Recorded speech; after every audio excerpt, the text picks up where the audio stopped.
Hi, this is Jim Musser with Upstream Ministries, and welcome again to my YouTube channel, Views from Downstream, and episode 22. This week I want to talk about the difficulty of change, but the importance of change.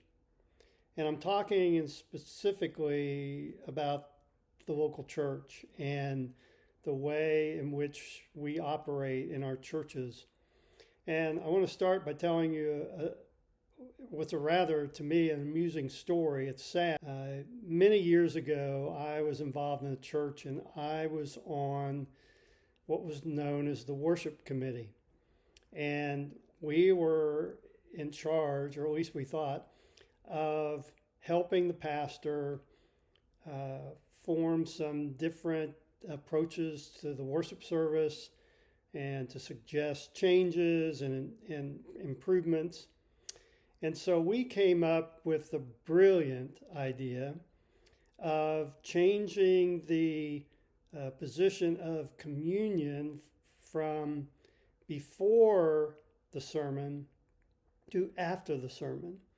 And I won't go into why we thought that was such a great idea, but we hadn't even got it out to the church leaders before there was already a campaign to stop it in its tracks. And this was long before cell phones.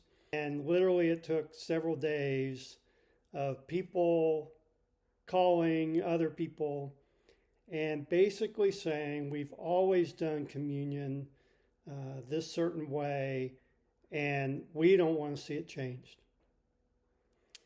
And it just died a quick death.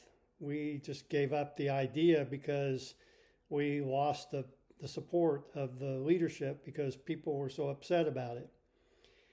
And I share that story because if we want to change anything, two things have to take place. We have to be expectant of challenges and persevere through those.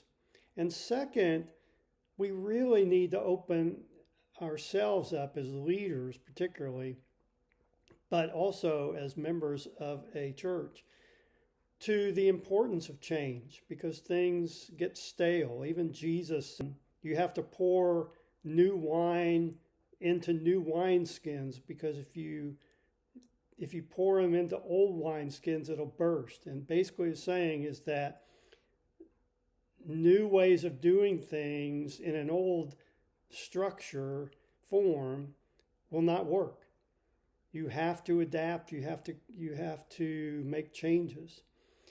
And so I've been talking since I started this channel, and I've written about it many times and spoke about it many times, is that the church really needs to do some changing in the area of discipling.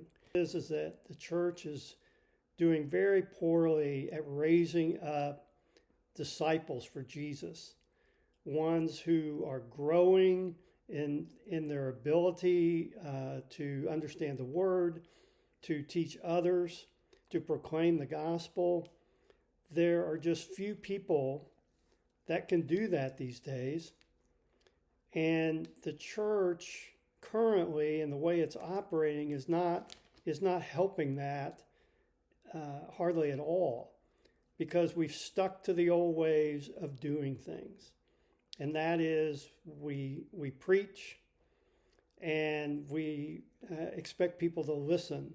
And somehow we expect that to make all the difference. And as I've said, passive listening is not training.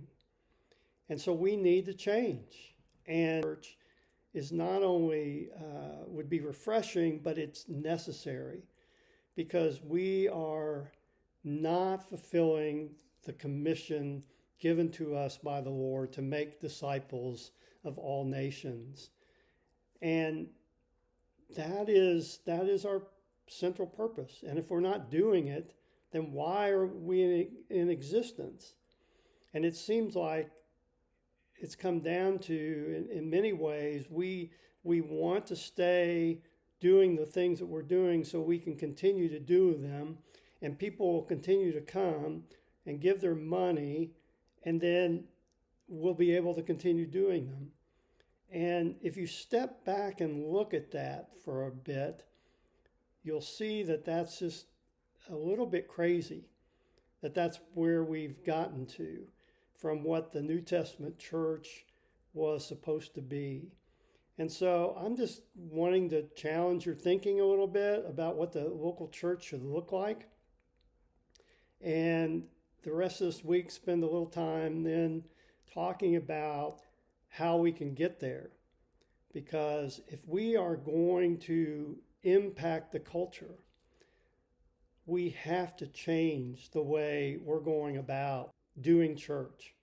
It's just not effective. It may be satisfying to us in many ways, but the reality is it's just not very effective, and much research has shown that.